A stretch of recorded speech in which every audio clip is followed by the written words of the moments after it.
হযরতে মূসা আলাইহিস সালাতু ওয়াস সালাম রব্বে করিমকে ডাক দিলেন, ওগো রব্বে করিম, এই কি আপনার খেলা? সকাল বেলায় যাওয়ার সময় দেখতে পেলাম এই ব্যক্তি জাহান্নামের আযাবের কষ্ট পাচ্ছে। বিকাল বেলায় যখন আবার ফিরে আসতেছি দেখতে পেলাম এই ব্যক্তি জান্নাতের ফল খাচ্ছে। ওগো রব্বে করিম, এই ব্যক্তির সাথে এমন খেলা হলো কেন? তার সকালবেলা আযাব হলো, বিকালবেলা তার আযাব বন্ধ হয়ে গেল কেন?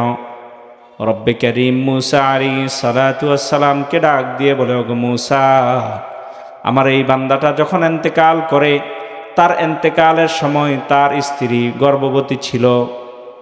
পরবর্তীতে তার ইন্তেকালের পর তার স্ত্রীর গর্ভ থেকে একটা পুত্র সন্তান ভূমিষ্ঠ হয়।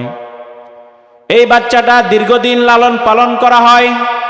আজকে প্রথম তার মা তার বাচ্চাটাকে সর্বপ্রথম নূরানি মক্তবের মধ্যে নিয়ে গিয়েছে। এই বাচ্চা মক্তবে গিয়েই হুজুরের সাথে সাথে পড়তেছে বিসমিল্লাহির রহমানির রহিম। রব্বে করিম বলে, এই ছোট নাবালেগ বাচ্চাটা আমার ব্যাপারে বলতেছে বিসমিল্লাহির রহমানির রহিম। ওগো রব, আমি শুরু করতেছি যেই রব রহমান রহিম, দয়ালু মেহেরবান। নাবালেগ বাচ্চা, তার তো গুনাহ নাই যে আমাকে দয়ালু মেহেরবান বলিয়া সাক্ষী দিল। আমি দয়ালু মেহেরবান, এটা তো সত্য। সে আমাকে সত্য দাবি করলো, আমি দয়ালু মেহেরবান হইয়া তার বাবার কবরের ভিতর কিভাবে আযাব দিই, আমার দয়ার রহমতের দাবি অনুযায়ী তার বাবার কবর আযাবকে মাফ করিয়া বাবাকে জান্নাতের মেহমান বানিয়ে দিলাম। অঙ্গদেশ কানে ভৈরা গেছে টিভি সিনেমায়, অঙ্গদেশ কানে ভৈরা গেছে টিভি সিনেমায়। হোলা মাইয়া জোয়ান বুড়া বেগুন মিলে সাই, হোলা মাইয়া জোয়ান বুড়া বেগুন মিলে সাই। চাই কি চাই না বলেন? জোরে বলেন, জোরে বলেন। নুন আনতে যাই হান্তা হুরাই হে তার গড়েও টিভি, রঙ্গে রসে বই বই সাই হিন্দি ছবি। ঠিক কিনা? যার ঘরে তরকারি দিয়া ভাত খাওয়ার মতন অর্থ নেই, লবণ দিয়া ভাত খাইতে হয়, এমন ঘরেও 42 ইঞ্চি টিভি পাওয়া যায়। কথা বলেন ঠিক কিনা? নুন আনতে যাই হান্তা হুরাই হে তার ঘরেও টিভি, রঙ্গে রসে বই বই সাই হিন্দি ছবি। কত রঙ্গের কত নাচন হে তারে দেহাই, কত রঙ্গের কত নাচন হে তারে দেহাই। হোলা মাইয়া জোয়ান বুড়া বেগুন মিলে সাই, হোলা মাইয়া জোয়ান বুড়া বেগুন মিলে সাই। অঙ্গদেশ কানে ভৈরা গেছে টিভি সিনেমায়, অঙ্গদেশ কানে ভৈরা গেছে টিভি সিনেমায়। হোলা মাইয়া জোয়ান বুড়া বেগুন মিলে সাই, হোলা মাইয়া জোয়ান বুড়া বেগুন মিলে সাই। চুল দাড়ি হাই বেগিন ওই গেছে সাদা, নাতি হুতি গর হুরাইছে হে তারে কয় দাদা। কথা বলেন ঠিক কিনা? আপনারা জোরে আওয়াজ দিলেই তো বলতে বক্তার জোশ আসবে। যদি ভালো কিছু শুনতে চান আপনারাও আমার সাথে সাথে বয়ান করতে হবে। রাজি আছেন তো ইনশাআল্লাহ? চুল দাড়ি হাই বেগিন ওই গেছে সাদা, নাতি হুতি গর হুরাইছে হে তারে কয় দাদা। চুল দাড়ি হাই বেগিন ওই গেছে সাদা, নাতি হুতি গর হুরাইছে হে তারে কয় দাদা। ওই দিন দেখি হেই বুঝা মোর সাদ্দন টিভি সাই। ঠিক কিনা? ওই দিন দেখি হেই বুঝা মোর সাদ্দন টিভি সাই। হোলা মাইয়া জোয়ান বুড়া বেগুন মিলে সাই, হোলা মাইয়া জোয়ান বুড়া বেগুন মিলে সাই। মরি গেলে বেগিন সারি কবরত যাইবি, ফেরেশতারা কন্যাই কন্যাই দেহাইব টিভি। কথা বলেন ঠিক কিনা? মরি গেলে বেগিন সারি কবরত যাইবি, ফেরেশতারা লাচ্চাই লাচ্চাই দেহাইব টিভি।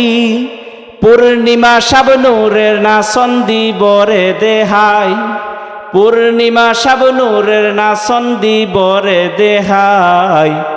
হোলা মাইয়া জোয়ান বোরা বেগুন মিলে সাই, হোলা মাইয়া জোয়ান বোরা বেগুন মিলে সাই। আঙ্গদেশ কান বইরা গেছে টিভি সিনেমায়, আঙ্গদেশ কান বইরা গেছে টিভি সিনেমায়। হোলা মাইয়া জোয়ান বোরা বেগুন মিলে সাই, হোলা মাইয়া জোয়ান বোরা বেগুন মিলে সাই। সালাম কালাম নাই রে দেশে দেখলে কই হাওয়ারিও। বুঝেন আপনারা? সালাম কালাম নাই রে দেশে দেখলে কই হাওয়ারিও। বাংলা কয় না ভালোবাসি, ইংলিশে কই আই লাভ ইউ। বলে কি না? সালাম কালাম নাই রে দেশে দেখলে কই হাওয়ারিও। বাংলা কয় না ভালোবাসি, ইংলিশে কই আই লাভ ইউ। রাস্তাঘাটে হোলা মাইয়া আই লাভ ইউ কইতে চাই। হয় না তো আপনাদের এলাকায়? হয় এমন? রাস্তাঘাটে হোলা মাইয়া আই লাভ ইউ কইতে চাই। হোলা মাইয়া জোয়ান বোরা বেগুন মিলে সাই, হোলা মাইয়া জোয়ান বোরা বেগুন মিলে সাই। আঙ্গদেশ কান বইরা গেছে টিভি সিনেমায়, আঙ্গদেশ কান বইরা গেছে টিভি সিনেমায়। হোলা মাইয়া জোয়ান বোরা বেগুন মিলে সাই, হোলা মাইয়া জোয়ান বোরা বেগুন মিলে সাই। ওমর ফারুক যখন খলিফাতুল মুসলিমিন, তো একদিন সন্ধ্যাবেলায় মদিনার গলিতে একটু রাষ্ট্রের অবস্থা তদারকি করার জন্য তিনি বের হলেন। তিনি বের হয়ে তার সাথে তার গোলামও রয়েছে, হাঁটাহাঁটি করতেছে। দূর থেকে দেখতে পেল মরুভূমির মাঝে এক মহিলা, তার পাশে ছোট ছোট কিছু নাবালেগ বাচ্চা কান্না করতেছে, আর মহিলা তার চুলার মধ্যে আগুন জ্বালাচ্ছে। চুলার উপরে একটা হাঁড়ি রয়েছে, পাতিল রয়েছে। ওমরে ফারুক রাদিয়াল্লাহু আনহু সে গেলেন, গিয়ে জিজ্ঞাসা করে, আম্মা জান, এই বাচ্চাগুলো আপনার কি হয়? আপনার কি আমার কথা বুঝতেছেন? জিজ্ঞাসা করে, এই বাচ্চাগুলো আপনার কি হয়? বলে যে, মুসাফির বলিও না, এই বাচ্চাগুলো আমার, আমি তাদের মা হই। ওমরে ফারুক জিজ্ঞাসা করে, আম্মা জান, এই বাচ্চাগুলোর বাবা কোথায়? আপনার স্বামী কোথায়? মহিলা বলে, আমার স্বামী ইন্তেকাল করেছে, আমি একজন বিধবা নারী। এই বাচ্চাগুলোর কোনো রকম খাবারের ব্যবস্থা করতে পারতেছি না। আমার রাষ্ট্রের প্রধান,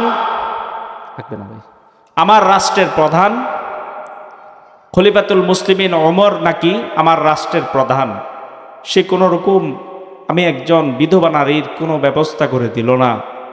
মহিলা কিন্তু ওমরে ফারুককে চিনে না, মুসাফির ভেবেই তাকে এই সমস্ত কথাগুলো বলছেন।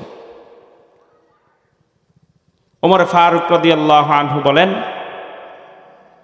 ওই মহিলাকে আর কিছু না বলেই তিনি চার রাষ্ট্রের বাইতুল মালের দিকে রওনা হলেন। তার সাথে তার খাদেম রয়েছে। বাইতুল মালের কাছে গিয়ে ওমরে ফারুক আটার গমের বড় একটা বস্তাকে নিজের মাথার উপর নিলেন। গোলাম বলে, খলিফাতুল মুসলিমিন, আপনি কি করতেছেন? আপনি অর্ধ পৃথিবীর বাদশা, আর আপনি আপনার মাথার উপর গমের বস্তাকে নিয়েছেন, আপনার সাথে আপনার গোলাম রয়েছে। ও মুসলমান ইমানদার, আল্লাহর গোলাম, খলিফাতুল মুসলিমিন ওমর ফারুক রাদিয়াল্লাহু তাআলা আনহু ডাক দিয়ে বলে, ওগো গোলাম, আমার মাথার মধ্যে গমের বস্তাটা রাখতে দাও। যদি তুমি তোমার মাথার মধ্যে গমের বস্তা নিতে চাও, তার আগে আমি তোমাকে প্রশ্ন করতে চাই। প্রশ্নের উত্তর যদি তুমি দিতে পারো, তবেই আমি তোমার মাথার মধ্যে আমার মাথা থেকে গমের বস্তাটাকে দেব। খলিফাতুল মুসলিমিন ওমর ফারুক জিজ্ঞাসা করে, ও গোলাম, তুমি তো আমার গোলাম। হাসরের ময়দানে এই বিধবা মহিলা যখন রব্বে কারীমের সামনে দাঁড়িয়ে বলবে, আমার রাষ্ট্রের প্রধান ছিল খলিফাতুল মুসলিমিন ওমর, আমি বিধবা নারী, আমার ইয়েতিম বাচ্চাগুলোকে, নাবালেগ বাচ্চাগুলোকে খাবারের ব্যবস্থা করতে পারলাম না, অথচ খলিফাতুল মুসলিমিন আমার কোনো খোঁজখবর নিল না। সেই আল্লাহর আদালতে বিচারের সামনে কি তুমি ওমরের পক্ষ থেকে তুমি গোলাম উত্তর দিবা কিনা সেটা আমাকে বলো। গোলাম ডাক দিয়ে বলে, ওগো খলিফাতুল মুসলিমিন, সেটা এমন এক আদালত, রব্বে কারীমের আদালতে আপনার হিসাব আপনাকেই দিতে হবে। আমি গোলাম যদি আপনার পক্ষ থেকে হিসাব দিয়ে দিই, তাহলে কিন্তু আমার রব আপনার পক্ষ থেকে হিসাব নেবেন না। খলিফাতুল মুসলিমিন ওমরে ফারুক এখন ডাক দিয়ে বলে, গোলাম তাহলে ছেড়ে দাও, গমের বস্তা ছেড়ে দাও। হাসরের ময়দানে যেহেতু আমি আল্লাহর দরবারে দায় দিতে হবে, আমার পাপের বোঝা আমার মাথার উপর আমাকেই হিসাব দিতে হবে। সুতরাং আজকের গমের বোঝা তোমার মাথায় মানায় না, আমি খলিফাতুল মুসলিমিনের মাথায় করেই ওই বিধবা মহিলা পর্যন্ত গম পৌঁছিয়ে দেওয়া আমার উপর দায়িত্ব। সুবহানাল্লাহ।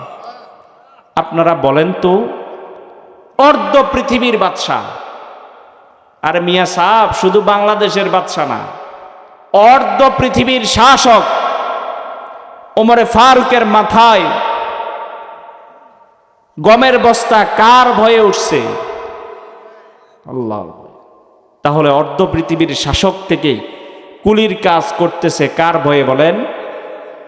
আপনারা কি বুঝতে পারছেন যে আল্লাহর ভয় যদি একজন রাষ্ট্রপ্রধানের দিলের মধ্যে থাকে, তার জন্য রাষ্ট্রের সিংহাসন থেকে একটা কুলির কাজ করার জন্য 1 সেকেন্ড চিন্তা আর ভাবনা করতে হবে না। কথা বলেন ঠিক কিনা? ও মুসলমান ইমানদার আল্লাহর গোলাম, খলিফাতুল মুসলিমিন ওমর ফারুক নিজের মাথায় গম নিয়ে বিধবা মায়ের কাছে গিয়ে বলে, মা,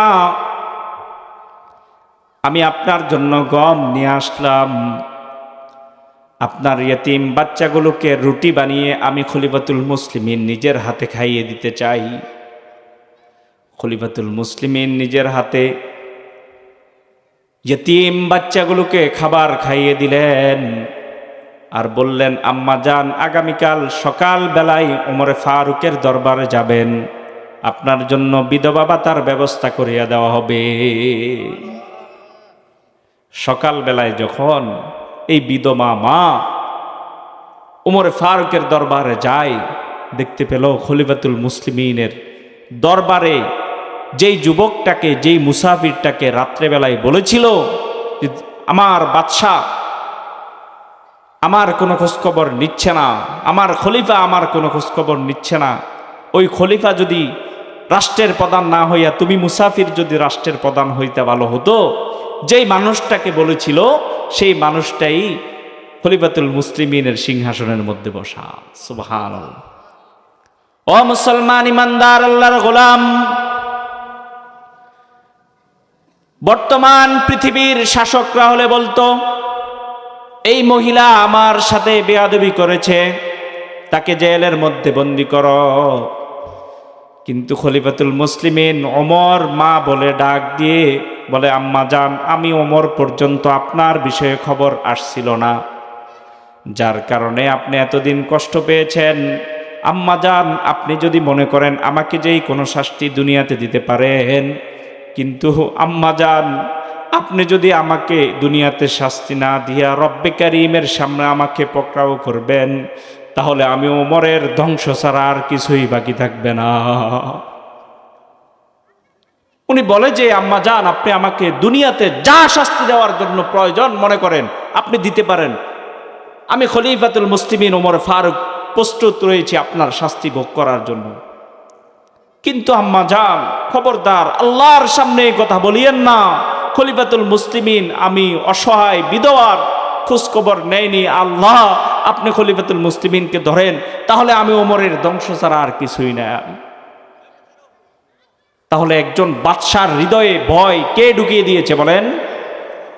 আল্লাহর ভয় যখন তার অন্তরের ভিতর চলে আসছে, সিংহাসন থেকে মাথার মধ্যে কুলির মতন গমের বোঝা মাথায় নিতে উনি 1 সেকেন্ডের জন্য চিন্তা করেননি। ওমর রাদিয়াল্লাহু আনহুর দাম কমছে নাকি বাড়ছে? শুধু বাড়ছে নাকি আল্লাহর হাবিবের সাহাবীদের মাঝে রাসূলের পরে সবচেয়ে দামি হলেন আবু বকর সিদ্দিক, তারপরে সবচেয়ে দামি কে বলেন তো? ওমর ফারুক।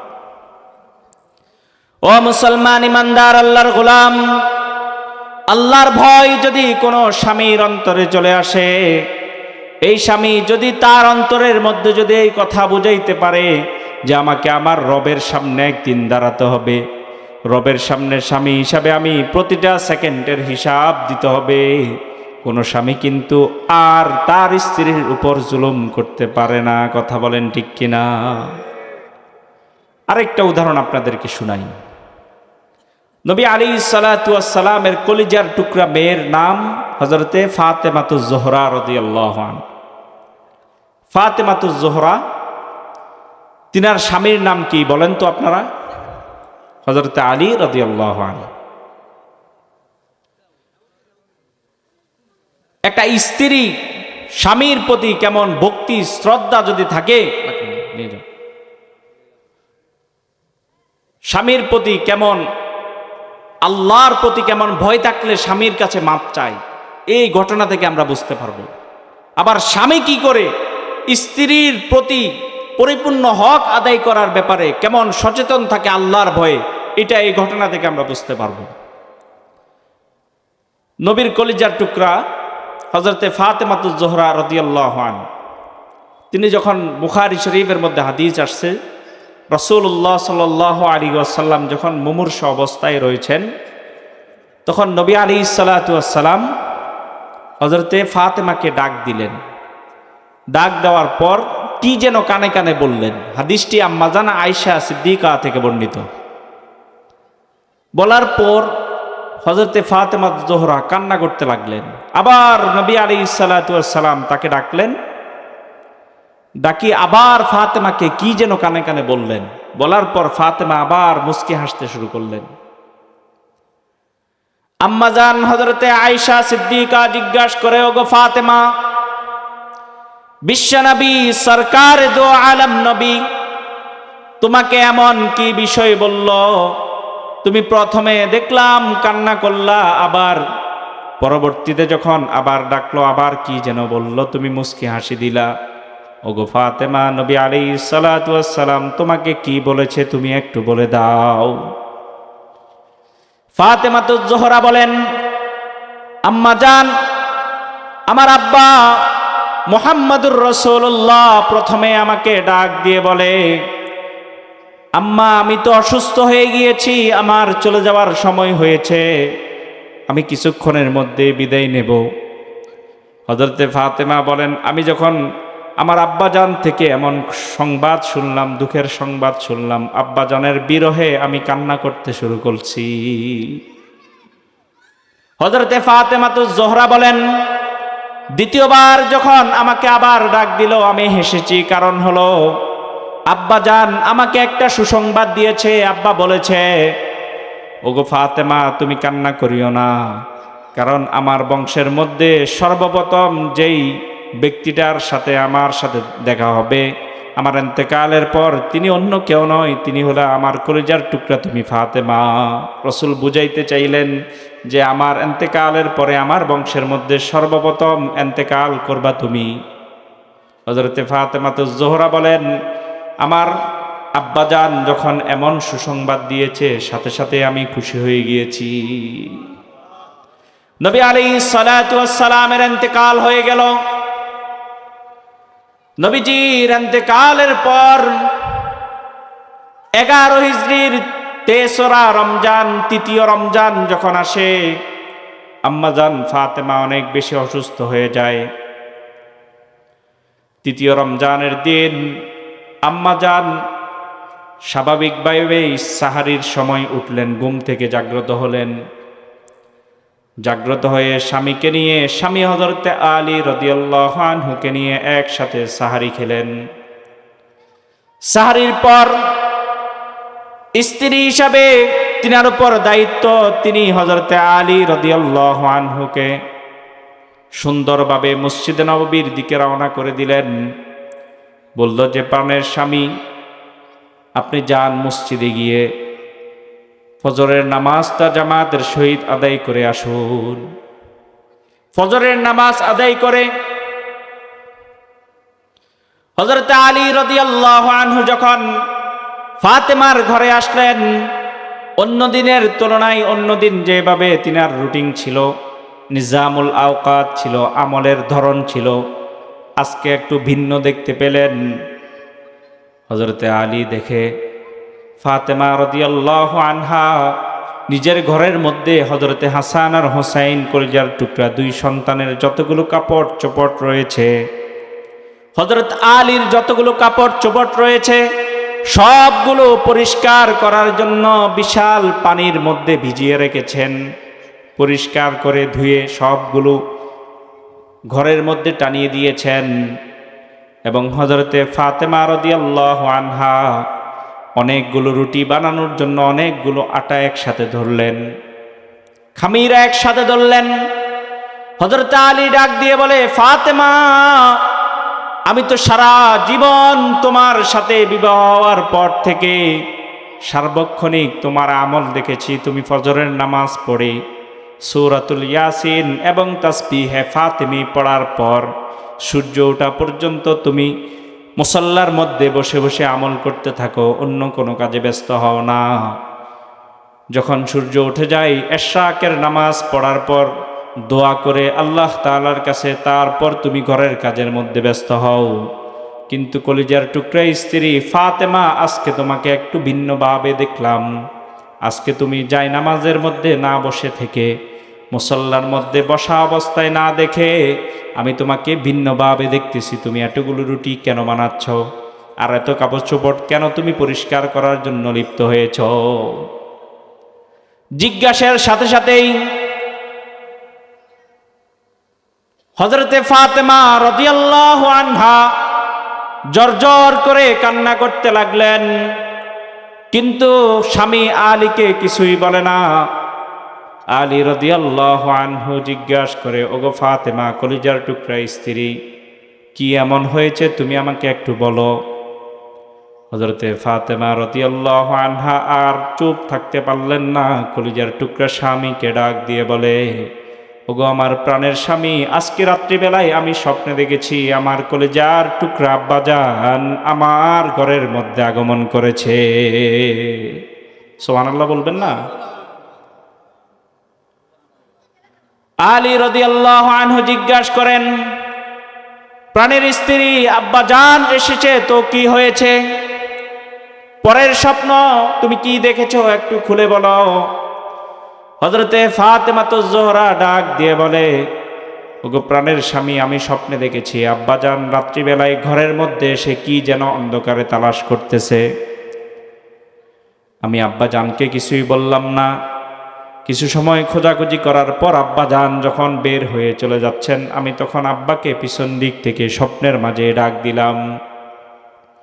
জিজ্ঞাসা করলাম, আব্বাজান, কি জন্য আপনি ঘরে আসলেন? কি যেন তালাশ করলেন? আবার দেখি আপনি চলেও যাচ্ছেন, কি জন্য এসেছেন? হযরতে ফাতেমাতুজ জোহরা বলেন, নবী আলাইহিস সালাতু ওয়াস সালাম, আব্বাজান তখন স্বপ্নের মাঝে উত্তর দিল, ওগো ফাতেমা, আমি কোনো কিছু তালাশ করার জন্য আসিনি।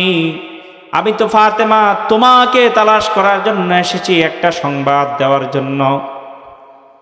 হযরতে ফাতেমা জিজ্ঞাসা করে, আব্বাজান কি সংবাদ দিবেন বলেন না, একটু শুনি।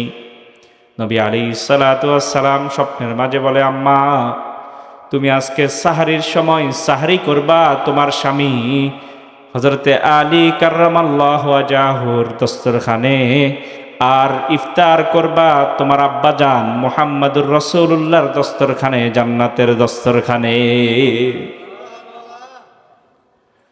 স্বপ্নের বিবরণ পেয়ে এখন আর কান্নেওয়ালা একজন নয়, দুইজন হয়ে গিয়েছে। হযরত আলী ছিল নবী আলাইহিস সালাতু ওয়াস সালামের ঘোষণা অনুযায়ী নবীর জ্ঞানের দরজা ছিলেন।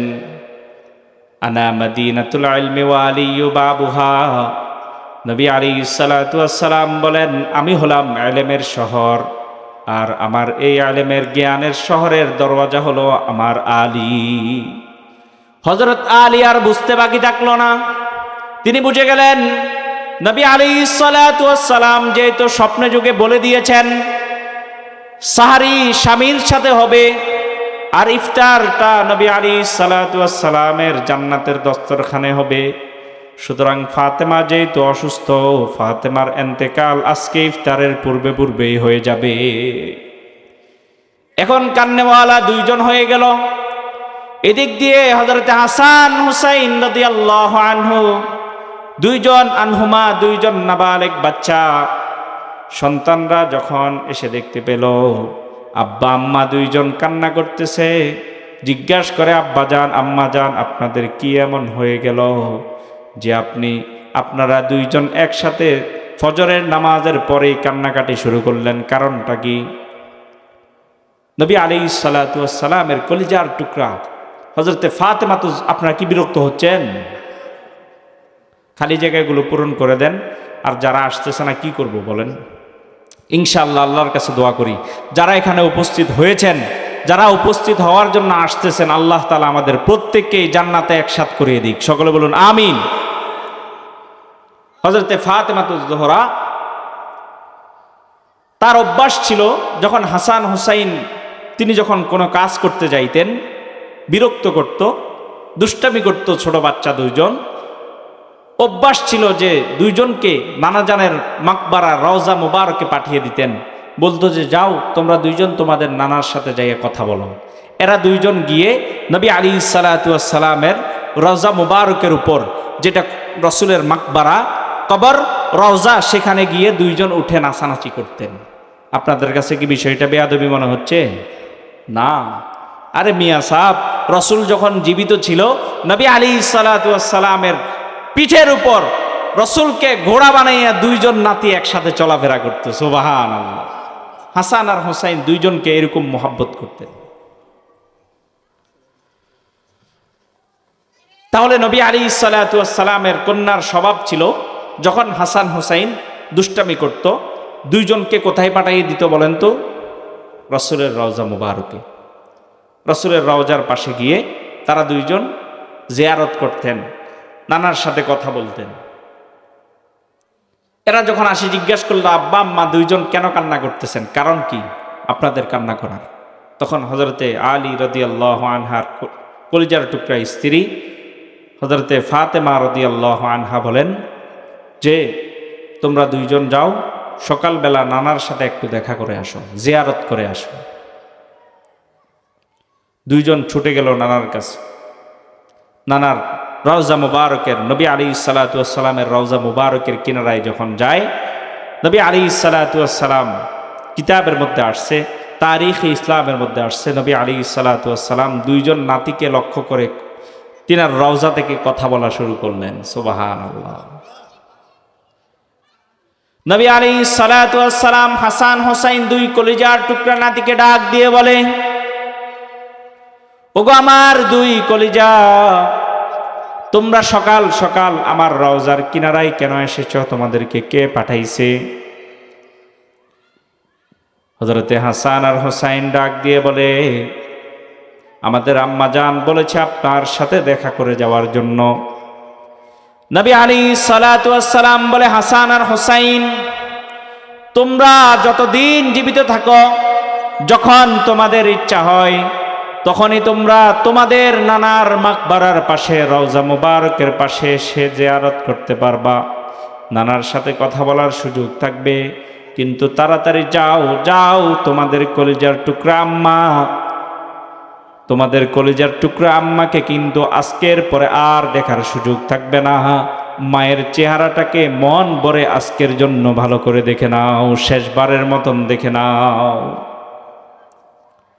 দুইজন নবী আলাইহিস সালাতু ওয়াস সালামের কথা শুনে দৌড় দিয়ে চলে আসলেন ঘরের মাঝে এসে আম্মা জান জিজ্ঞাসা করে, ওগো হাসান আর হোসাইন, তোমাদের দুইজনকে তো পাঠিয়েছি, তোমরা তোমাদের নানার রওজাকে জিয়ারত না করে এখানে কেন এসেছ?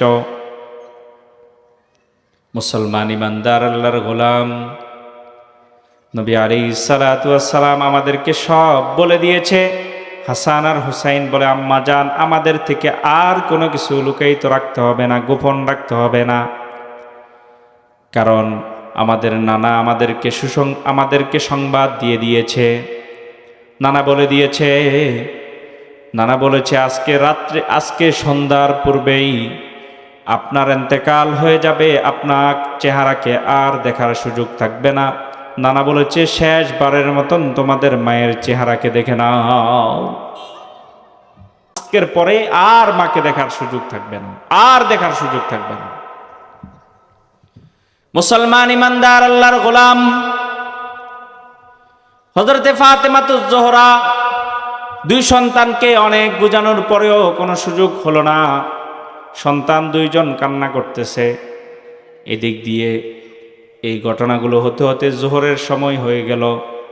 হযরতে ফাতেমাতুজ জোহরার শরীরটা অনেক বেশি খারাপ লাগতেছে, বিছানায় শুয়ে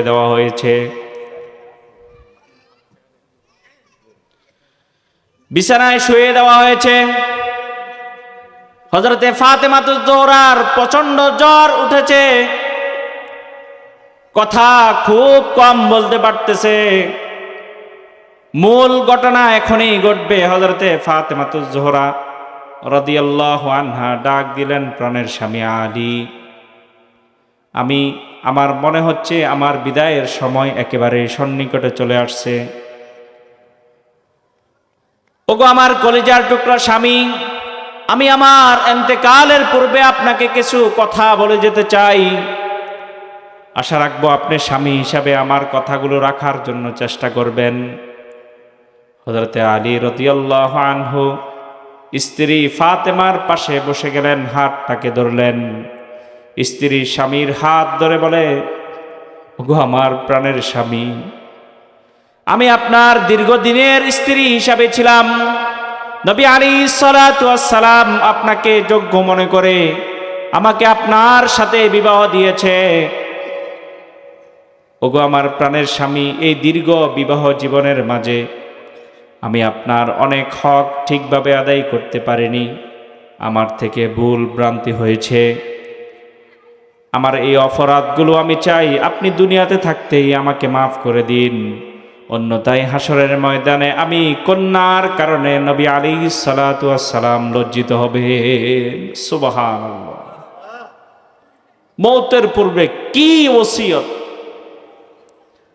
যে আমার ইন্তেকালের পূর্বে আমি চাই আপনি আমাকে দুনিয়াতেই মাফ করে দেন। আমি যেন আমার কারণে, আমার অপরাধের কারণে স্বামীর নাফরমানি হয়েছে এমন অপরাধ দায়ের করে যেন রবের সামনে আমি ফাতেমার কারণে যেন নবী আলাইহিস সালাতু ওয়াস সালাম লজ্জিত না হয়। স্বামী হযরতে আলী রাদিয়াল্লাহু আনহু তিনি ডাক দিয়ে বলে, ওগো ফাতেমা, তুমি আমার কলিজার টুকরা স্ত্রী, আমি তোমার স্বামী হিসাবে যোগ্য ছিলাম না। আমার ঘরে পরনের মতন কোনো কাপড়ও ছিল না, তোমাকে লাগাতার 3 বেলা খাওয়ার পেট ভরে খাওয়াইতে পারিনি। আমি স্বামী হিসাবে কোনোই যোগ্য ছিলাম না, কিন্তু আল্লাহর হাবিব সাল্লাল্লাহু আলাইহি ওয়াসাল্লাম দয়ার মায়া করে তোমাকে আমার সাথে বিবাহ দিয়েছে। সুতরাং আমি স্বামী হিসাবে তোমার কাছে ক্ষমা চাই, পরকালে যেন তোমার হক আদায় না করার কারণে রব্বে কারীমের আদালতে আমি আলীর যেন বিচার না হয়। বলেন তো, এখানে স্বামী তার স্ত্রীর কাছে মাপ চাইল, স্ত্রী তার স্বামীর কাছে মাপ চাইল কোন দিনের ভয়ে? হাসরের দিন, আল্লাহর সামনে দাঁড়ানোর ভয়ে। আপনারা কি আমার কথা বুঝতেছেন? দ্বিতীয় কথা বললেন,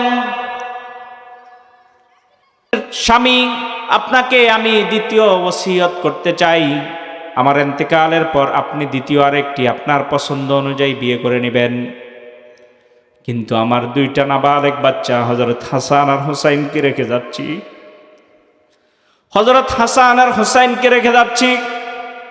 এই দুইটা ইয়েতিম বাচ্চাকে সপ্তাহে 7 দিনের মাঝে আপনি 6টা দিন আপনি আপনার নতুন স্ত্রীর সাথে কাটাবেন, কিন্তু একটা দিন একটা রাত আমার ইয়েতিম 2 বাচ্চাকে আপনি বুকে নিয়ে রাত্রিবেলা একটু ঘুমাবে। হযরত আলী বলে, অবশ্যই আমি তোমার এই ওসিয়ত পালন করব।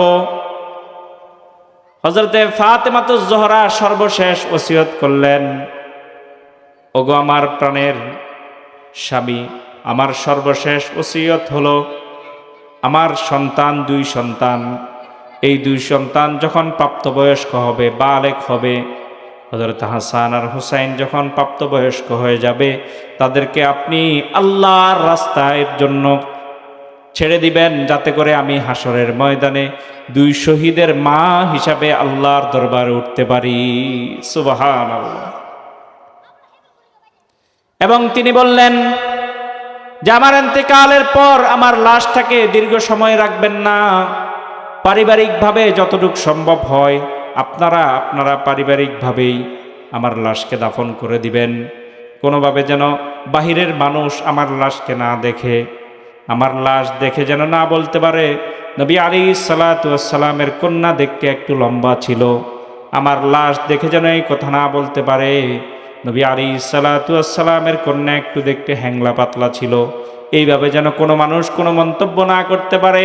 সুতরাং আপনার কাছে আমার ওসিয়ত হলো যত তাড়াতাড়ি সম্ভব হয় পারিবারিকভাবে আমাদের 2 সন্তানকে নিয়ে আপনি আমার লাশটাকে দাফন করে দিবেন। সুবহানাল্লাহ। ঘটনা শোনানোর মূল উদ্দেশ্য হচ্ছে স্বামী তার স্ত্রীর কাছে মাপ চাইল, স্ত্রী তার স্বামীর কাছে মাপ চাইল। হক আদায় করার ব্যাপারে কি ওনাদের 2 জনের কোনো সন্দেহ আছে? ওনারা কি আমাদের মতন টম এন্ড জেরি ছিল স্বামী স্ত্রী হিসাবে, যে সকালবেলা একবার মারপিট, আবার সন্ধ্যার সময় আবার মারপিট, ছেলে মেয়ের সামনে মারপিট, বুড়া হয়ে যাওয়ার পরও মারপিট? গত কিছুদিন আগে, গত 1 সপ্তাহ আগে আমার সমাজের ভিতরে একজন পুরুষ একজন মহিলা আসছে তালাক সংক্রান্ত মাসালা নিয়ে। পুরুষের বয়স হবে মোটামুটিভাবে 50, মহিলার বয়স, স্বামী হিসাবে মহিলার বয়স হবে কত আপনারাই বলেন? আপনারা বলেন তো, এই বয়সে কি তালাক সংক্রান্ত বিষয়ে মাসলা আসার কথা? বোঝা গেল কি ওখানে মোটামুটি ইউক্রেন রাশিয়ার যুদ্ধ চলে 2 জনের ভিতর। ঠিক না বেঠিক বলেন? আপনারাও কি এরকম যুদ্ধ চালান? নবী আলাইহিস সালাতু ওয়াস সালামের মতন আদর্শবান স্বামী হতে হবে, হযরত আলীর মতন আদর্শবান স্বামী হতে হবে। আপনাকে মাথায় রাখতে হবে যে আমি আমার স্বামী হিসাবে যদি আমি আমার স্ত্রীর উপর কোন রকম জুলুম করি, হাসরের ময়দানে আল্লাহর দরবারে দাঁড়াতে হবে। আর মা বোনদেরকেও বলবো, আপনি আপনার স্বামী আল্লাহর পরে এবং তার রাসূলের পরে সবচেয়ে সম্মানিত ব্যক্তি। আপনি দুনিয়ার সব মানুষের সাথে ভালো সম্পর্ক, কিন্তু আপনার স্বামীকে আপনি চাকরের মতন ব্যবহার করেন, মনে রাখবেন আপনাকেও আল্লাহর দরবারে একদিন দাঁড়াতে হবে। আমার ভাইয়েরা, আল্লাহর আদালত বহু কঠিন।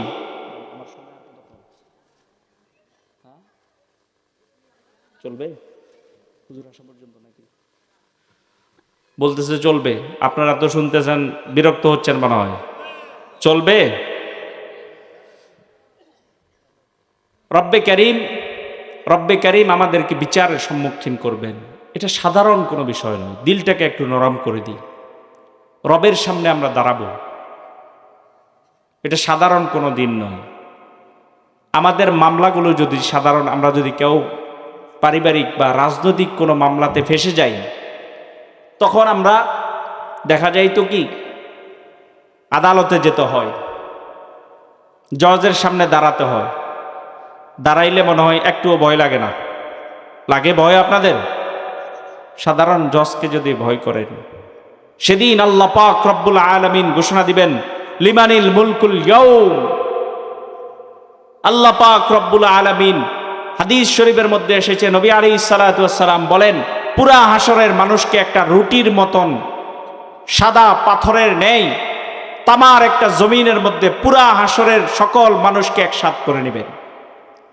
আল্লাহ পাক নির্দেশ করবেন যে সূর্যকে বলবে, সূর্য তোমার পরিপূর্ণ শক্তি দিয়ে হাসরের মানুষদের উপর তাপ ছাড়তে থাকো, আর মানুষগুলো পাগল পারা হয়ে যাবে। কোথায় যাবে? এইভাবে একদিন দুই দিন না, দুনিয়ার জমিনের হিসাবে 50,000 বছর দাঁড়িয়ে থাকতে হবে। কঠিন এই মুহূর্তের মধ্যে বিচারের কার্যক্রম শুরু হবে না। ব্যবস্থা, জজের সামনে দাঁড়ানো হয়, অনেক নির্দোষীও দাঁড়ায় কিনা, আবার অনেক দোষীও দাঁড়ায়। ওখানে আমাদের ভয় লাগে, আল্লাহর সামনে এরকম দাঁড়াতে হবে।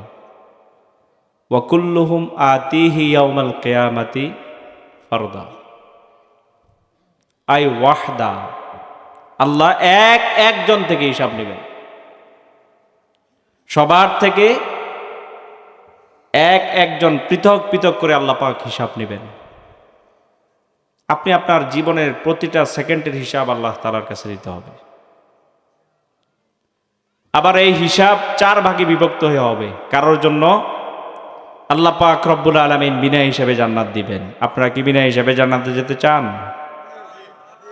কারা কারা চান একটু হাত দেখান তো। নারায়ে তাকবীর। আবার বলেন নারায়ে তাকবীর। আওয়াজ নাই, আপনাদের ঈমানের পাওয়ার কমে গেছে মনে হয়। আচ্ছা, আল্লাহ আমাদের প্রত্যেককে বিনা হিসাবে জান্নাতের জন্য কবুল করেন। বিনা হিসাবে কারা জান্নাতে যাবে এই বিষয়টা শেষ দিকে বলবো। এবং আপনারা কি দুনিয়াতে জান্নাত পেতে চান?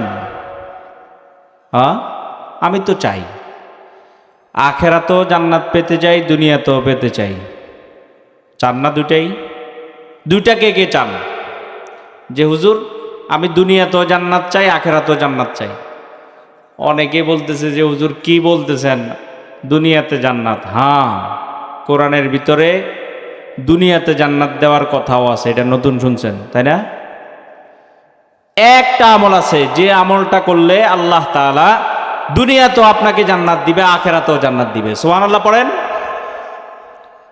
ও মুসলমান ইমানদার আল্লাহর গোলাম, আল্লাহ পাকের বিচার ব্যবস্থা সাধারণ কোনো বিচার ব্যবস্থা হবে না, কঠিন বিচার ব্যবস্থা হবে আল্লাহ পাকের দরবারে। রব্বে করিম কঠিনভাবে বিচার নেবেন। সেখানে যেই নবীদের, কোন নবীদের আল্লাহ তাআলা গুনাহ নাই, সকল নবীরা মাসুম। নবীদের কি গুনাহ আছে? নবীরা সকলেই মাসুম। আমার মুসলমান ভাইয়েরা, আজকে এলাকার মুসলমান ভাইয়েরা রে, রব্বে কারীম নবীদেরকে মাসুম করে দুনিয়াতে প্রেরণ করেছেন। অথচ এই মাসুম নবীরাও সে হাসরের ময়দানে ইয়া নাফসি বলতে থাকবে। যাদের কোনো গুনাহ নেই, সুনিশ্চিত যারা জান্নাতে যাবে, তারা যদি হাসরের মাঠের বিচার দিবসের ভয়াবহতা থেকে ইয়া নাফসি বলতে পারে, আমরা যারা প্রতি সেকেন্ড মাওলায়ে পাকের নাফরমানি করে আমাদের অবস্থা কি? হযরত ইব্রাহিম আলাইহিস সালাতু ওয়াস সালামকে আল্লাহ পাক রব্বুল আলামিন 98 অথবা 100 বছর বয়সে তার সবচেয়ে প্রিয় সন্তান ইসমাইলকে আল্লাহ দান করছেন। কিতাবের ভিতর লেখা হয়েছে, এত মোহাব্বতের সন্তান, যে সন্তানকে নবী ইব্রাহিম আলাইহিস সালাতু ওয়াস সালাম এদিক সেদিক দাওয়াতে যাওয়ার সময়, কোথাও যাওয়ার সময় নিয়ে যাইতেন। এত মোহাব্বতের সন্তান, কিন্তু হাসরের ময়দানের কথা আল্লাহ পাক রব্বুল আলামিন নবী ইসমাইল এবং ইব্রাহিম আলাইহিস সালাতু ওয়াস সালামের বিবরণের কথা ফুকাহায়ে কেরাম লিখেছেন, উলামায়ে কেরাম লিখেছেন। এত মুহাব্বতের সন্তান হযরত ইব্রাহিম আলাইহিস সালাতু ওয়াস সালাম তার প্রিয় সন্তান ইসমাইলকে হাসরের ময়দানে দেখতে পাবে। কিন্তু ফুকাহায়ে কেরাম বলেন, ইব্রাহিম আলাইহিস সালাতু ওয়াস সালাম আদরের সন্তান ইসমাইলের দিকে একবারের জন্য তাকাবে না, বরং রব্বে কারীমের দিকে বলতে থাকবে, ইয়া রব্বে কারীম, আপনি আমাকে খলিলুল্লাহ বানিয়েছেন, আমি আপনার অন্তরঙ্গ বন্ধু। ওগো রব্বে কারীম, আপনার খলিলের উসিলায় আমি ইব্রাহিমকে আপনি এই মুসিবত থেকে রক্ষা করে জান্নাত দান করুন। কেমন কঠিন অবস্থা! হযরত ইয়াকুব আলাইহিস সালাতু ওয়াস সালামের কাহিনী আপনারা জানেন। ইয়াকুব আলাইহিস সালাতু ওয়াস সালামের এক সন্তান, নাম হলো হযরতে ইউসুফ আলাইহিস সালাতু ওয়াস সালাম। ইউসুফ আলাইহিস সালাতু ওয়াস সালামকে ইয়াকুব নবী অনেক বেশি মহব্বত করতেন। ছোট অবস্থায় যখন হযরতে ইউসুফ আলাইহিস সালাতু ওয়াস সালামের ভাইয়েরা তিনাকে কূপের ভিতর নিক্ষেপ করে দিলেন, হযরতে ইয়াকুব আলাইহিস সালাতু ওয়াস সালাম ছেলে ইসমাইলের বিরহে 40 বছর পর্যন্ত কান্না করেছেন। 40 বছর কান্না করেছেন। তিনার অবস্থা এমন হয়েছে, শেষ বয়সে কান্না করতে করতে চোখের পানি শেষ হইয়া চোখগুলো অন্ধ হয়ে গেছে, চোখে আর দেখতো না। কিতাবের মধ্যে এসেছে, যেই সন্তানের জন্য হযরতে ইয়াকুব আলাইহিস সালাতু ওয়াস সালাম 40 বছর কান্না করলো, হাসরের ময়দানে এমন আদরের সন্তান ইউসুফ আলাইহিস সালাতু ওয়াস সালামকে হযরতে ইয়াকুব দেখবেন। ইয়াকুব নবী দেখেও ইউসুফ আলাইহিস সালাতু ওয়াস সালামকে সন্তানকে একবারের জন্য ডাকবে না। যে সন্তানের জন্য 40 বছর কান্না করলো, এই সন্তানকে দেখার পরেও বাবা ইয়াকুব একবারের জন্য তাকাবে না, বরং আল্লাহর দরবারে হাসরের ময়দানে ভয়ে ভয়ে বলতে থাকবে, ইয়া রব্বি নাফসি, ইয়া রব্বি নাফসি, আল্লাহ আমি ইয়াকুবকে বাঁচান, আল্লাহ আমি ইয়াকুবকে বাঁচান। কি কঠিন অবস্থা!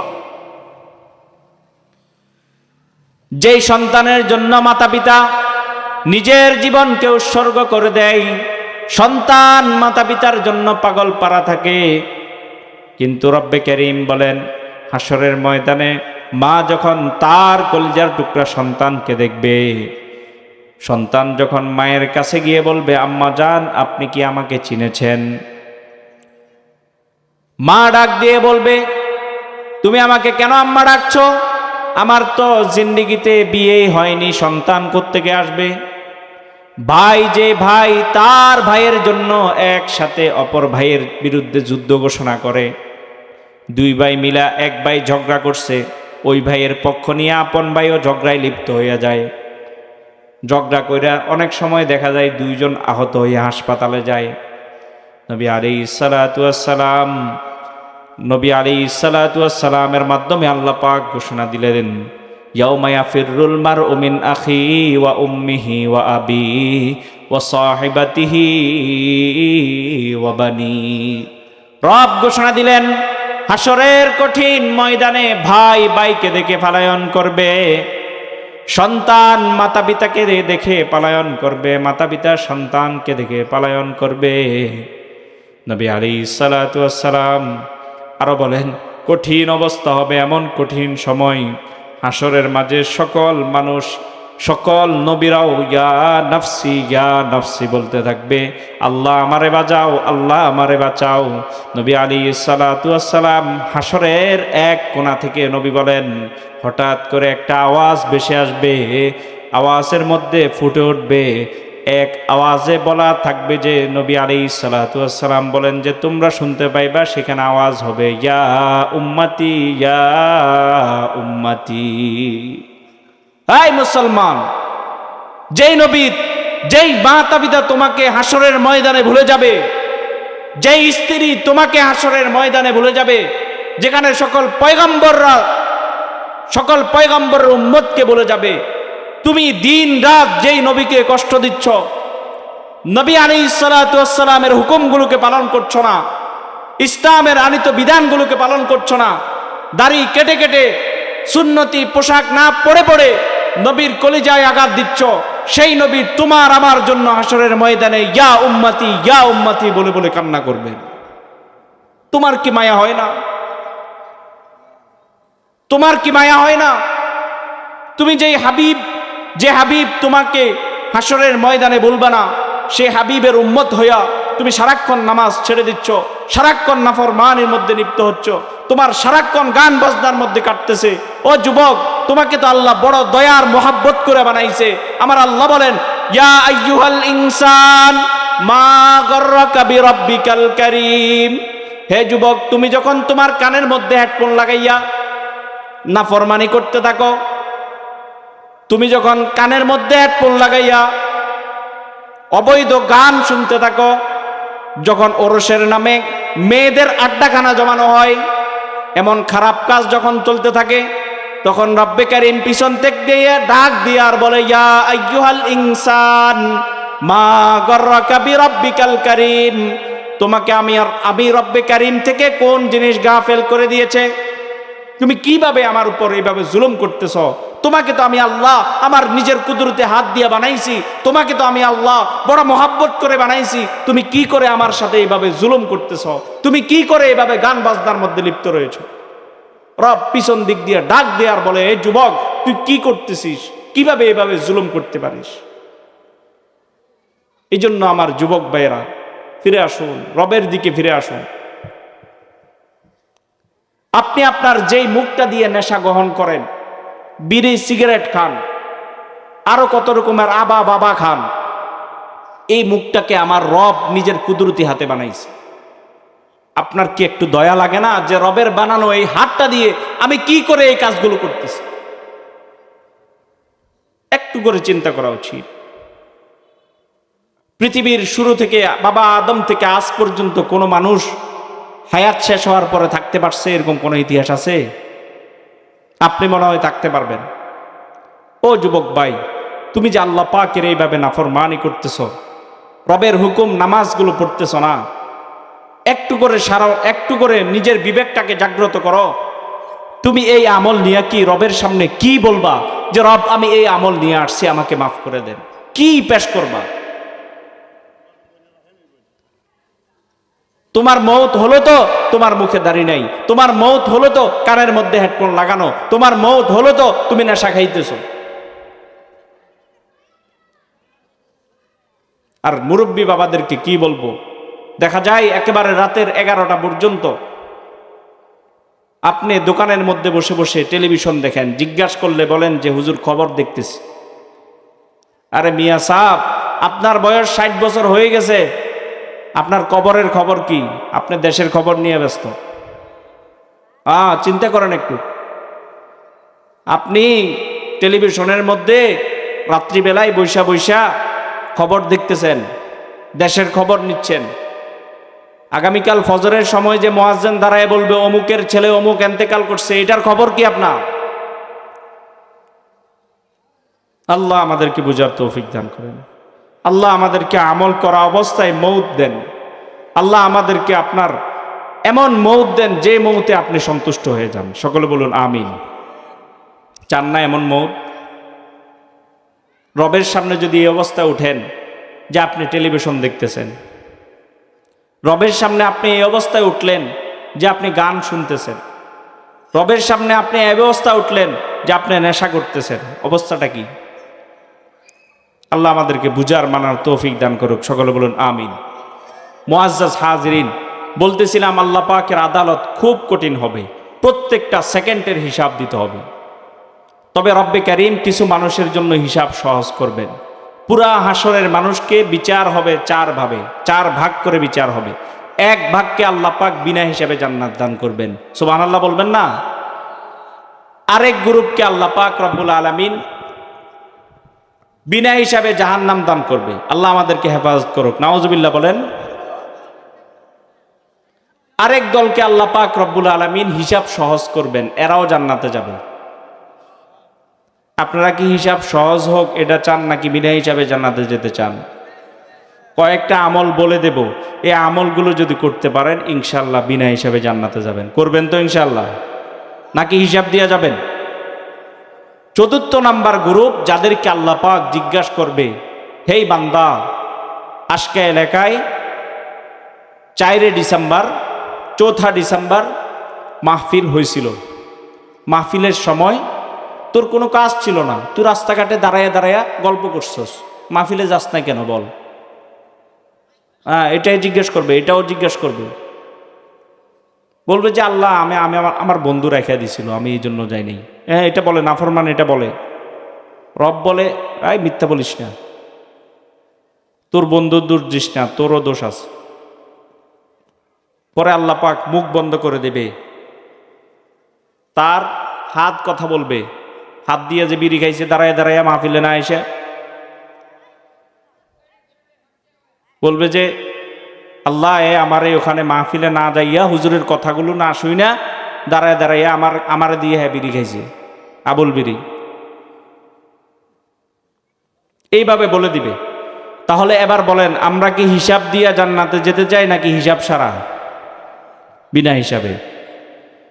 নবী আলাইহিস সালাতু ওয়াস সালামের সাহাবী হযরত ওমর ফারুক রাদিয়াল্লাহু আনহু সূত্রে বর্ণিত, নবীর সাহাবী হযরত ওমর ফারুক বলেন, আল্লাহর হাবিব সাল্লাল্লাহু আলাইহি ওয়াসাল্লাম একদিন বললেন, আমার উম্মতের মধ্যে আল্লাহ পাক রব্বুল আলামিন ৭০,০০০ মানুষকে বিনা হিসাবে জান্নাত দান করবেন। ওমর ফারুক বলেন, রাসূল যখন ৭০,০০০-এর কথা বলল, আমার কাছে বিষয়টা একটু অন্যরকম লাগলো। রাসূলের কত কোটি কোটি মানুষ উম্মত হবে, কিন্তু মাত্র ৭০,০০০ মানুষ বিনা হিসাবে জান্নাতে যাবে, এটা তো অনেক কম হয়ে যায়। হযরত ওমর ফারুক বলে, ইয়া রাসূলুল্লাহ, ইয়া হাবিবাল্লাহ, ৭০,০০০-এর সংখ্যা আপনার উম্মত হিসাবে অনেক কম হয়ে যায়। নবী আলাইহিস সালাতু ওয়াস সালাম বলেন, এইমাত্র জিবরাইল আলাইহিস সালাতু ওয়াস সালাম এসেছেন এবং তোমার এই প্রশ্নের উত্তর দিয়ে গিয়েছেন। নবী আলাইহিস সালাতু ওয়াস সালাম বলেন, আল্লাহ পাক ঘোষণা দিয়েছে ওই ৭০,০০০-এর প্রত্যেক জনের সাথে আরো ৭০,০০০ করে আল্লাহ পাক বিনা হিসাবে জান্নাত দান করবে।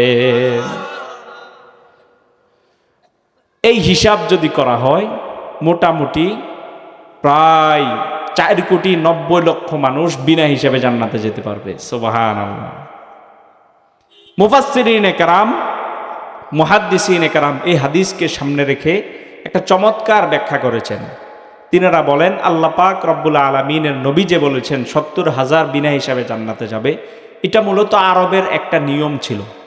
কোনো মানুষকে যখন বোঝানো হইতো অনেক সওয়াব হবে, তখন ৭০-এর কথা বলতেন। এটা আরবের ভাষাগত সিস্টেম ছিল।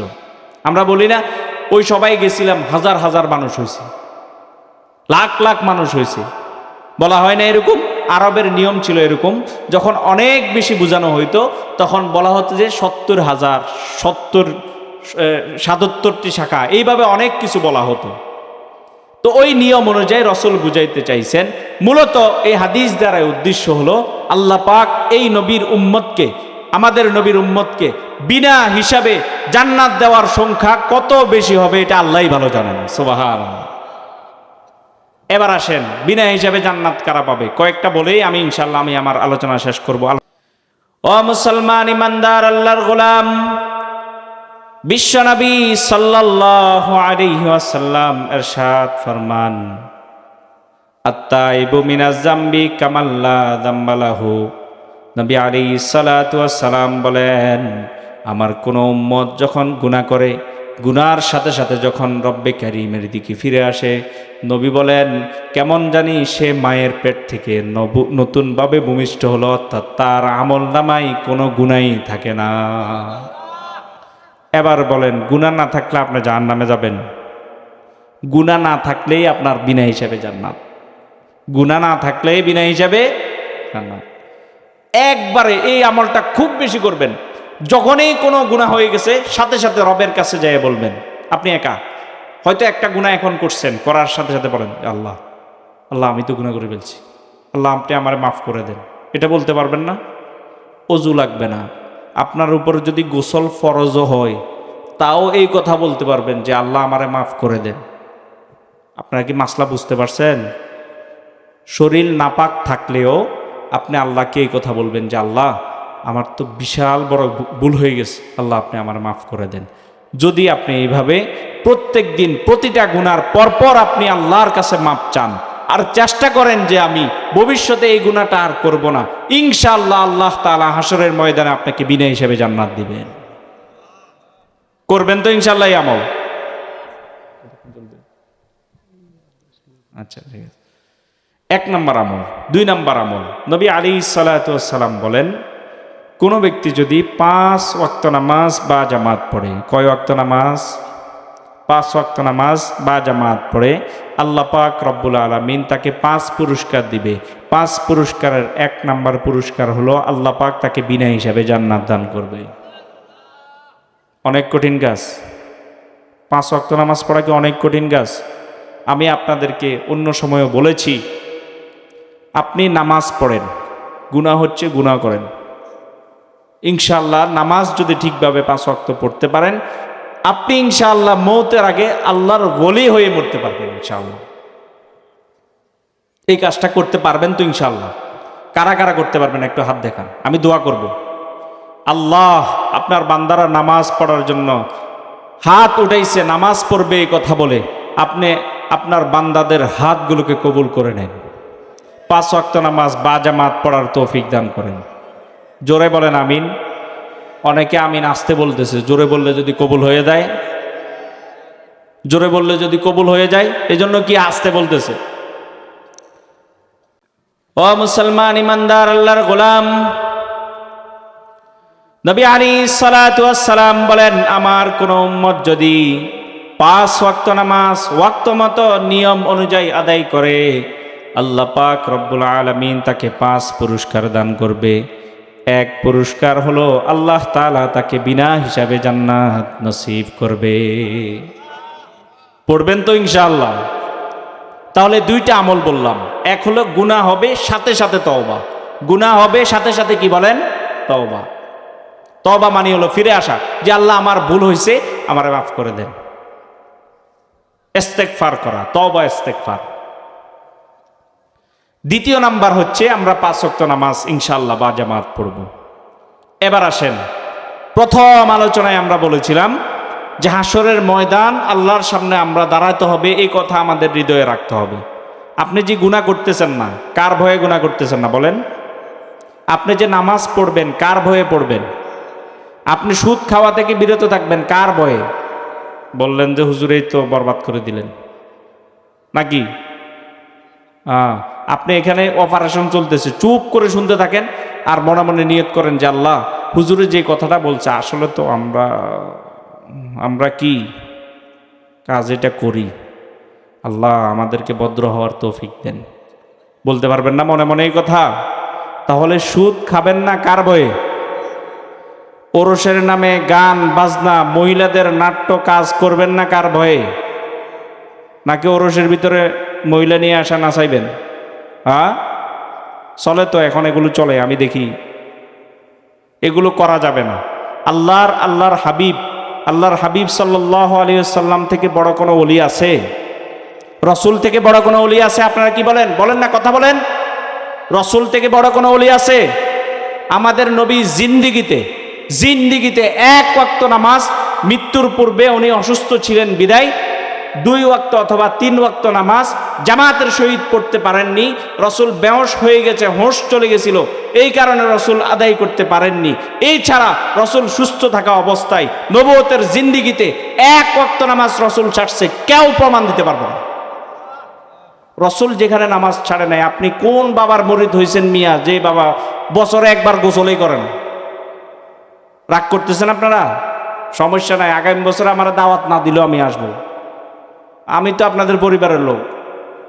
সুতরাং এটা নিয়ে আমার দাওয়াত সামনে বছর দেয় না দেয় এটা নিয়ে চিন্তা করে আমি কথা বলবো না, হতেই পারে না। আমি চাই আপনাদেরকে নিয়ে জান্নাতে যেতে। আপনারা কি আমার সাথে জান্নাতে যেতে চান ইনশাআল্লাহ? সুতরাং কথাগুলো শুনতে হবে, মানতে হবে। রাজি আছেন তো ইনশাআল্লাহ? কথা পরিষ্কার। আমার নবী সব সময় নামাজ পড়ছেন, আমিও সব সময় নামাজ পড়ব। রাজি আছি তো ইনশাআল্লাহ? আমার নবী সবচেয়ে বড় ওলি ছিলেন, নবী কখনো নামাজ ছাড়েননি। যেই পীর, যেই মুরিদ নামাজ পড়বে না, গান বাজনা করবে, এমন পীরের মুরিদ আমরা হব না। রাজি আছেন না ইনশাআল্লাহ? কথা পরিষ্কার। পীর এটা সঠিক না বেঠিক এটা দেখার 1 নাম্বার মাপকাঠি হলো সে নামাজ পড়ে কিনা। আপনি মারেফত রসুল থেকে বেশি আপনার পীরে বুঝে নাই, রসুল থেকে বেশি মারেফত আপনার পীরে বুঝছে। রসুল নামাজের ভিতরে দাঁড়াইতেন আর নামাজ পড়া অবস্থায় জান্নাতের খেজুর দেখতেন। আল্লাহ পাক রব্বুল আলামিন কুদরতিভাবে রসুলের সামনে উপস্থিত হতেন। এটা হলো রসুলের নামাজের মধ্যে মেরাজ, রাসূলুল্লাহ সাল্লাল্লাহু আলাইহি সাল্লাম নামাজের মাঝে আল্লাহ পাকের দিদার পেতেন, সরাসরি আল্লাহ পাকের দিদার পেয়েছেন। এইভাবে রাসূলুল্লাহ সাল্লাল্লাহু আলাইহি সাল্লামের আল্লাহ পাকের নৈকট্য লাভ অর্জন করেছেন। তাহলে আপনি কোন পীরের মুরিদ হয়েছেন যে আপনার পীর বলে নামাজ রোজা লাগে না? হ্যাঁ বলেন, এমন পীর কি পীর? ভণ্ডপীর বলেন, এমন পীর কি পীর? এটা বলবেন, এমন পীর কি পীর? ভণ্ডপীর, ভণ্ডপীর নাকি? রাগ করতেছেন? আরে রাগ করলে সমস্যা নাই, রাগ করলে সমস্যা নাই। জান্নাতে যাওয়ার জন্য রাগ করে হলো জান্নাতে আপনাদেরকে নিয়ে যাব ইনশাআল্লাহ। রাজি আছেন তো ইনশাআল্লাহ? যে বেশি রাগ হয় আমার সাথে মাহফিলের পরে, আলোচনার পরে দেখা করবেন, আপনার বাড়িতে আমার দাওয়াত ইনশাআল্লাহ। আচ্ছা, তাহলে আমরা গান বাজনা খারাপ কাজের ভিতরে কখনোই শরিক হব না। রাজি আছি তো ইনশাআল্লাহ? মনে রাখবেন, আপনাদের সন্তানগুলো, আপনি কোটি টাকার মালিক হয়েছেন এটা আপনার বড় অর্জন নয়। আপনার সন্তানকে যদি সম্পদে পরিণত করতে পারেন, আপনার সন্তানটা যদি সম্পদ হয়ে যায়, মনে রাখবেন এটা আপনার জন্য বড় অর্জন। যে সন্তান আপনার মৌতের পরে আপনার কবরের পাশে গিয়ে একবার আলহামদুলিল্লাহ কুল হুয়াল্লাহ পড়ল, এই সন্তানের উসিলায় আপনি জান্নাত পাবেন। তাফসিরে কাবীরের মধ্যে ঘটনা আসছে, তাফসিরে ইবনে কাসিরের মধ্যে ঘটনা আসছে। হযরতে মূসা আলাইহিস সালাতু ওয়াস সালাম নামে একজন নবী ছিল, চিনেন কিনা আপনারা? মূসা আলাইহিস সালাতু ওয়াস সালামকে আল্লাহ পাক রব্বুল আলামিন সকাল বেলায় এক কবরের পাশ দিয়ে যাওয়ার সময় এক ব্যক্তির কবরের মধ্যে আযাব চলতেছে, এটা দেখার ওনাকে আল্লাহ পাক রব্বুল আলামিন তৌফিক দিয়েছেন, সুযোগ করে দিয়েছেন। উনি দেখছেন যে এই ব্যক্তির কবরের ভিতরে আযাব চলতেছে। ওনার কাজ শেষ করে ওই কবরস্থানের পাশ দিয়ে যাচ্ছে, উনি দেখতে পেলেন যে ওই যেই ব্যক্তি কবরের ভিতরে আযাব চলছিল সকালবেলায়, উনি বিকালবেলা যাওয়ার সময় দেখে উনি বসে বসে জান্নাতের আঙ্কুর খাচ্ছে। বাড়িতে যায় বলিয়েন নাকি? আরো জোরে বলেন সুবহানাল্লাহ। হযরতে মূসা আলাইহিস সালাতু ওয়াস সালাম রব্বে করিমকে ডাক দিলেন, ওগো রব্বে করিম, এই কি আপনার খেলা? সকাল বেলায় যাওয়ার সময় দেখতে পেলাম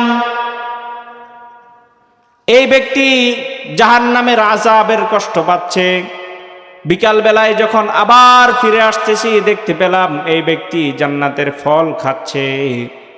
ওগো রব্বে করিম, এই ব্যক্তির সাথে এমন খেলা হলো কেন? তার সকালবেলা আযাব হলো, বিকালবেলা তার আযাব বন্ধ হয়ে গেল কেন? রব্বে করিম মূসা আলাইহিস সালাতু ওয়াস সালামকে ডাক দিয়ে বলে, ওগো মূসা, আমার এই বান্দাটা যখন ইন্তেকাল করে, তার ইন্তেকালের সময় তার স্ত্রী গর্ভবতী ছিল। পরবর্তীতে তার ইন্তেকালের পর তার স্ত্রীর গর্ভ থেকে একটা পুত্র সন্তান ভূমিষ্ঠ হয়।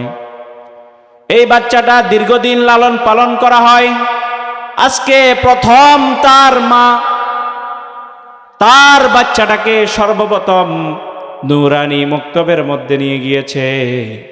এই বাচ্চা মক্তবে গিয়েই হুজুরের সাথে সাথে পড়তেছে বিসমিল্লাহির রহমানির রহিম। রব্বে কারীম বলে, এই ছোট নাবালেগ বাচ্চাটা আমার ব্যাপারে বলতেছে বিসমিল্লাহির রহমানির রহিম। ওগো রব, আমি শুরু করতেছি যেই রব রহমান রহিম, দয়ালু মেহেরবান। নাবালেগ বাচ্চা, তার তো গুনাহ নাই যে আমাকে দয়ালু মেহেরবান বলিয়া সাক্ষী দিল। আমি দয়ালু মেহেরবান, এটা তো সত্য। সে আমাকে সত্য দাবি করলো, আমি দয়ালু মেহেরবান হইয়া তার বাবার কবরের ভিতর কিভাবে আযাব দিই, আমার দয়ার রহমতের দাবি অনুযায়ী তার বাবার কবর আযাবকে মাফ করিয়া বাবাকে জান্নাতের মেহমান বানিয়ে দিলাম। হতে চান এমন মেহমান? এই জন্য আপনার সন্তান হয় নাই, নাতিকে চেষ্টা করেন। নিজের ছেলের ঘরের নাতিদেরকে পারতেছেন না মাদ্রাসায় পড়াইতে, মেয়ের ঘরের নাতিকে চেষ্টা করেন, তাও হচ্ছে না। উদ্যোগ গ্রহণ করেন যে পুরো এলাকার মধ্যে গরিব বাচ্চা যেটা টাকার অভাবে মাদ্রাসায় পড়াতে পারতেছে না, পড়াশোনার খরচ চলতেছে না, আপনি বলেন যে আমি যতদিন জীবিত থাকব ইনশাআল্লাহ এই বাচ্চার পড়াশোনার সকল খরচ আমি গ্রহণ করব। রাজি আছেন এরকম উদ্যোগ নিতে ইনশাআল্লাহ? এটাও একটা জান্নাতে যাওয়ার পথ। পারবেন তো ইনশাআল্লাহ? আল্লাহ আমাদেরকে বুঝার মানার তৌফিক দান করুন, সকলে বলুন আমিন। তাহলে বলতেছিলাম যে আল্লাহ পাক রব্বুল আলামিন ওই ব্যক্তিকে 2টা জান্নাত দান করবে। আজকে নতুন করে শুনে রাখেন, আল্লাহ চাইলে দুনিয়াতেও জান্নাত দিতে পারেন, আবার আখিরাতেও জান্নাত দিতে পারেন। 2টা জান্নাতে আমরা নিতে চাই। রাজি আছি তো ইনশাআল্লাহ? আমি যেই কথাটা সর্বপ্রথম বলেছিলাম যে আল্লাহর ভয় যদি আমাদের অন্তরের মধ্যে থাকে, যে আমি তো একদিন আল্লাহর সামনে দাঁড়াতে হবে, সুতরাং গুনাহ করা যাবে না, তখন রব্বে করিম কোরআনুল করিমের মধ্যে ঘোষণা দেয়, ওয়ালিমান খাফা মাকামা রাব্বিহি জান্নাতান। আল্লাহ বলেন যে আমার ভয়ে গুনাহ থেকে বিরত থাকে, যে আমাকে ভয় করে, আমি আল্লাহ তাকে 2টা জান্নাত দান করব। সুবহানাল্লাহ। কার কথা এটা? বিখ্যাত আলেম মোল্লা আলী কারি রহমতুল্লাহ আলাইহি বলেন, আল্লাহ পাক রব্বুল আলামিন উক্ত আয়াতের মধ্যে বলেছেন, ওয়ালিমান খাফা মাকামা রাব্বিহি জান্নাতান। এই আয়াতের মধ্যে আল্লাহ পাক রব্বুল আলামিন 2টা জান্নাতের কথা বলেছেন। আল্লাহ পাক রব্বুল আলামিন 2 জান্নাতের মধ্যে 1 জান্নাত দান করবে বান্দাকে দুনিয়ায়, আরেক জান্নাত বান্দাকে দান করবে আল্লাহ তাআলা জান্নাতের মৃত্যুর পরে আখিরাতে। জান্নাতুন ফিদ দুনিয়া ওয়া জান্নাতুন ফিল উকবা। তিনি বলেন 2টা জান্নাতের মধ্যে 1 জান্নাত সে পাবে দুনিয়াতে, আরেক জান্নাত পাবে সে আখিরাতে। এখন প্রশ্ন হলো, হুজুর দুনিয়ার জান্নাত এটা কি? এটা কেমনে বুঝলাম যে আমি জান্নাতের মধ্যে আছি? তিনি বলেন, লাজ্জাতুন ফিল ইবাদা। দুনিয়ার জান্নাত দ্বারাই উদ্দেশ্য হলো বান্দা যখন নামাজে দাঁড়াবে তার নামাজটা মজাদার হয়ে যাবে, বান্দা যখন হজ করতে যাবে হজটা মজাদার হয়ে যাবে, বান্দা যখন পড়বে সুবহানাল্লাহ সুবহানাল্লাহ আলহামদুলিল্লাহ, যতগুলো ইবাদত করবে সকল ইবাদতের মধ্যে তার মজা চলে আসবে। সুবহানাল্লাহ। ইবাদতের মধ্যে মজা আসাটাই দুনিয়ার জান্নাত। আপনি যখন নামাজ পড়ে একটা আত্মতৃপ্তি পাবেন, ইস আজকে নামাজটা অনেক মজা লাগছে। আপনি যখন জিকির করে আপনার কাছে স্বাদ অনুভব হবে, ইস আজকে জিকিরটা অনেক ভালো লাগছে। উনি বলেন যে এই যদি অনুভবটা পাইতে হয় তার অন্তরের মধ্যে আল্লাহর ভয় লাগবে, আর এই অনুভব পাওয়াটাই দুনিয়ার জান্নাত পেয়ে যাওয়া। সুবহানাল্লাহ। কি বলেন? যে ব্যক্তি নামাজ পড়ে আরাম পাইছে, মজা পাইছে, সে কি নামাজ ছাড়তে পারবে?